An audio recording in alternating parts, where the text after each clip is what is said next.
వెంకటగిరి నియోజకవర్గం రాపూర్ మండలంలో పండిట్ దీన్ దయాళ్ ఉపాధ్యాయ ప్రశిక్షణ అభియాన్ కార్యక్రమం జరుగుతుంది. ఇది ప్రతి సంవత్సరం క్రమం తప్పకుండా జరుగుతుంటుంది. దాంట్లో భాగంగానే ఆంధ్రప్రదేశ్ రాష్ట్ర నూతన అధ్యక్షుడిగా పివిఎన్ మాధవ్ గారు బాధ్యతలు తీసుకున్న తర్వాత ఇది మొదటిసారి జరుగుతూ ఉంది. ఈ యొక్క కార్యక్రమాలు రాష్ట్ర వ్యాప్తంగా అన్ని మండలాల్లో ఈ కార్యక్రమం జరుగుతూ ఉన్నాయి. ఈ ప్రశిక్షణ అనేది భారతీయ జనతా పార్టీ నాయకులకి చాలా క్రియాశీలకమైనటువంటి ఏదైనా అందరూ తెలుసుకోవాల్సినటువంటి అవసరం. ఎందుకంటే ఈరోజు భారతదేశంలో ఏ రాష్ట్రంలో అధికారంలో ఉన్నా, కేంద్రంలో అధికారంలో ఉన్నా నీతి నిజాయితీగా పరిపాలన చేస్తున్నారంటే ఈ పండిట్ దీన్ దయాళ్ ఉపాధ్యాయ ప్రశిక్షణ ఇటువంటి తరగతులు ఉండబట్టి పార్టీ యొక్క చరిత్ర సిద్ధాంత సంబంధించి మన యొక్క స్కీమ్స్ సంబంధించి అదేవిధంగా మన భవిష్యత్తు కార్యాచరణ గురించి అనేక విషయాలను ఈ ప్రశిక్షణ మహా అభియాన్ కార్యక్రమంలో అందరూ కూడా తెలియజేస్తారు, అందరూ తెలుసుకుంటారు. పార్టీలో ఏ విధంగా మెలగాలి, ఏ విధంగా మనం నీతి నిజాయితీగా పనిచేయాల్సినటువంటి అవసరం ఉంది. గతంలో పార్టీ ఆవిర్భావం నుంచి కూడా ఏ విధంగా మన నాయకులు పనిచేశారు, వాళ్ళ అడుగుజాడలో మనం ఏ విధంగా నడవాలి, దేశం ఎదుర్కొంటున్నటువంటి సమస్యలు ఏంటి, ఆ సమస్యలను పరిష్కారం చేస్తూ ఈరోజు మనం భారత ప్రధానమంత్రి నరేంద్ర మోడీ గారు ఈ దేశాన్ని అభివృద్ధి పదంలో ఏ విధంగా ముందుకు తీసుకెళ్తున్నారు, ప్రపంచ దేశాలు ఈరోజు భారతదేశం యొక్క పాత్ర ఏంటి అనే అన్ని విషయాలు కూడా కులంకషంగా ఈ చర్చలో అనేకమైనటువంటి చర్చలు జరుగుతూ ఉంటాయి. దీంట్లో ఒక 7 సెషన్స్ ఉంటాయి. ఆ సెషన్స్ అనేకమైనటువంటి సెషన్స్ ఉంటాయి. ఇది ఈ మన డెవలప్మెంట్ యాక్టివిటీస్ కావచ్చు, మన యొక్క స్కీమ్స్ కావచ్చు, మనం చేసేటువంటి కార్యక్రమాలు కావచ్చు, అన్నీ కూడా ఈ సెషన్స్ జరుగుతాయి. దీంట్లో భాగంగానే ఈరోజు ఈ యొక్క మహా అభియాన్ కార్యక్రమానికి భారతీయ జనతా పార్టీ నాయకులు, కార్యకర్తలు అందరూ కూడా వందలాది మంది కార్యక్రమానికి వచ్చి హాజరై అన్ని విషయాలు తెలుసుకోవాలి. ఎవరు కూడా నిశ్శబ్దంగా చెప్పేది, ఎవరైతే వక్తలు ఉన్నారో వక్తలు చెప్పేటువంటి విషయాలన్నీ కూడా మనం క్షుణ్ణంగా తెలుసుకోవడం, మీకు ఇచ్చినటువంటి బుక్కుల్లో ఇంపార్టెంట్ పాయింట్స్ రాసుకోవడం, మనం గ్రామీణ ప్రాంతాలకు వెళ్ళినప్పుడు మనం ఒక ఈదులోనో ఒక రచ్చబండ దగ్గర 10 మంది కనపడే దగ్గర చర్చించడం భారతీయ జనతా పార్టీని బలోపేతం చేయడానికి కూడా ఇది ఉపయోగపడుతుంది. ఎందుకంటే ఈరోజు భారతదేశంలో ఏదైనా నీతి నిజాయితీ గల పార్టీ ఏదైనా ఉందంటే అది ఒక భారతీయ జనతా పార్టీ.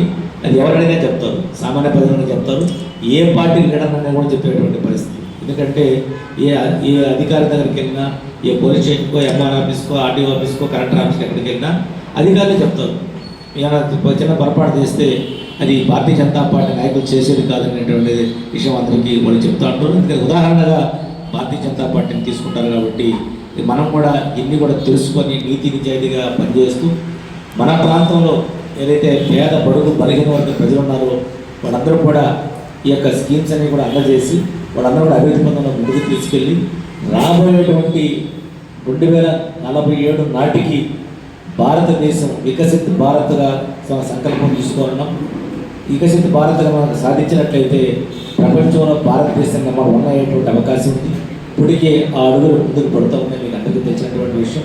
ఈరోజు మనకి వారు జరుగుతున్నప్పుడు కూడా ఇక్కడ ఈ వివిధ దేశాల్లో భారతదేశం అన్నీ కూడా చూస్తుందే తప్ప ఎవరికి మద్దతు ఇచ్చేటువంటి పరిస్థితి లేదు. ఎందుకంటే మనం ఈ యొక్క వారికి అన్నిటి కూడా దూరంగా ఉండేటువంటి పరిస్థితి. అభివృద్ధి ధ్యేయంగా పనిచేసేటువంటి ప్రభుత్వాలు ఈరోజు నరేంద్ర మోడీ గారు వచ్చిన తర్వాత జరుగుతూ ఉంది. అప్పుడు గతంలో ఎప్పుడు జరిగినటువంటి అభివృద్ధి కార్యక్రమాలు 2014లో భారత ప్రధానమంత్రి నరేంద్ర మోడీ గారు వచ్చిన తర్వాత అభివృద్ధి అంటే ఎలా ఉంటుందో చేసి చూసేటువంటి పరిస్థితి మనం చూస్తాము.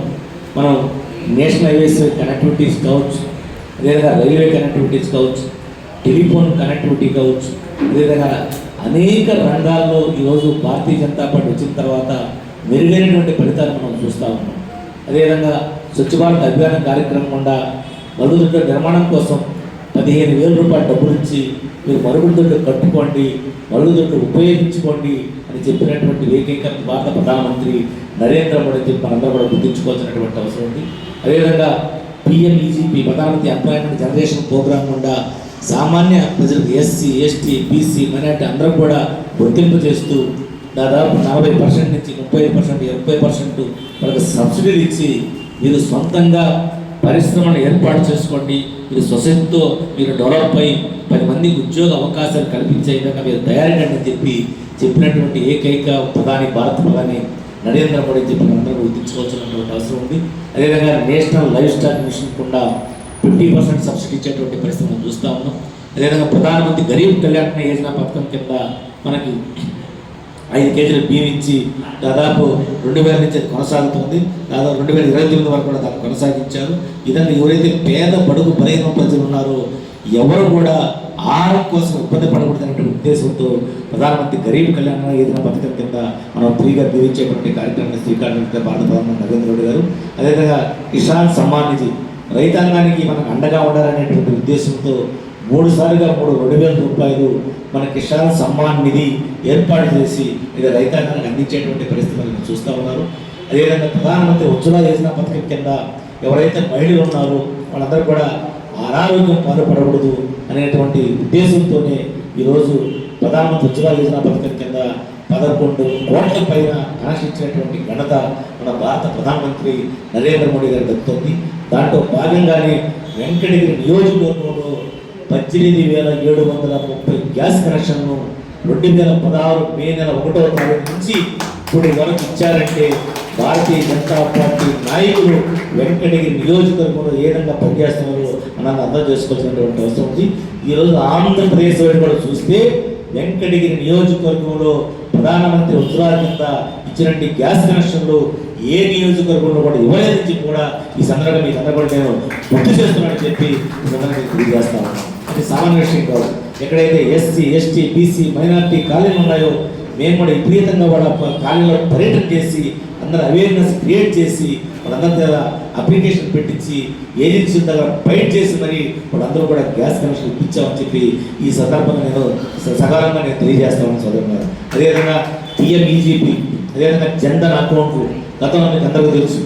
జన్ధన్ అకౌంట్ అంటే మన బ్యాంకుకి వెళ్ళేటప్పుడు ఈ బ్యాంకు మనకు సంబంధించింది కాదు, ఇది ఓన్లీ లక్షాధికారులు కోటేశ్వరులు మాత్రమే ఈ బ్యాంక్ వెళ్ళేటువంటి పరిస్థితి నుంచి ఈరోజు సామాన్య ప్రజలు కూడా బ్యాంకులకు వెళ్ళి ట్రాన్సాక్షన్ చేస్తూ డిజిటల్ ట్రాన్సాక్షన్ చేస్తూ ఈరోజు ప్రపంచంలోనే డిజిటల్ ట్రాన్సాక్షన్ చేసేటువంటి దేశం ఏకైక దేశం భారతదేశం అని చెప్పి మరొకసారి మనందరం కూడా గుర్తించుకోవాల్సినటువంటి అవసరం ఉంది.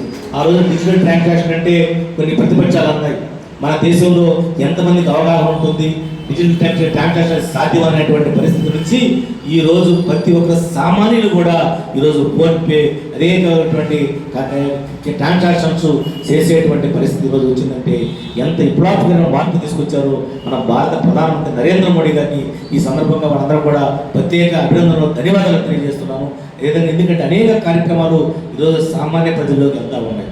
ఇలా అనేక విషయాలు మనం చూస్తున్నాం. అదేవిధంగా పిఎంఏవై ప్రధానమంత్రి ఆవాస్ యోజన పథకం కింద ఎవరికైతే ఇళ్ళు కావాలనో అందరికీ ఇల్లు ఇచ్చేటువంటి కార్యక్రమాలు శ్రీకారం చుట్టింది మన భారత ప్రధానమంత్రి నరేంద్ర మోడీ గారు చెప్పి మనందరం కూడా గుర్తించుకోవాల్సినటువంటి అవసరం. అనేక కార్యక్రమాలు ఈరోజు పేద బడుగు బలహీన వర్గాలకు చేరుతున్నాయి. అదే దీన్ దయాళ్ ఉపాధ్యాయ యొక్క ఏదైతే ఆ రోజు వాడు ఏదైతే మనకు స్లోగన్ ఇచ్చారో అట్టడుగున్న వారికి కూడా మన పథకాలు చేరాలనేటువంటి ఉద్దేశం ఆ రోజు సంకల్పించారో ఆ సంకల్పాన్ని నిజం చేస్తున్నటువంటి వ్యక్తి మన భారత ప్రధానమంత్రి నరేంద్ర మోడీ అని చెప్పి మరొకసారి మీకు అందరూ కూడా నేను గుర్తు చేస్తూ ఈ యొక్క కార్యక్రమాల గురించి మర్యాద అందరూ కూడా ధన్యవాదాలు అభినందన చేస్తూ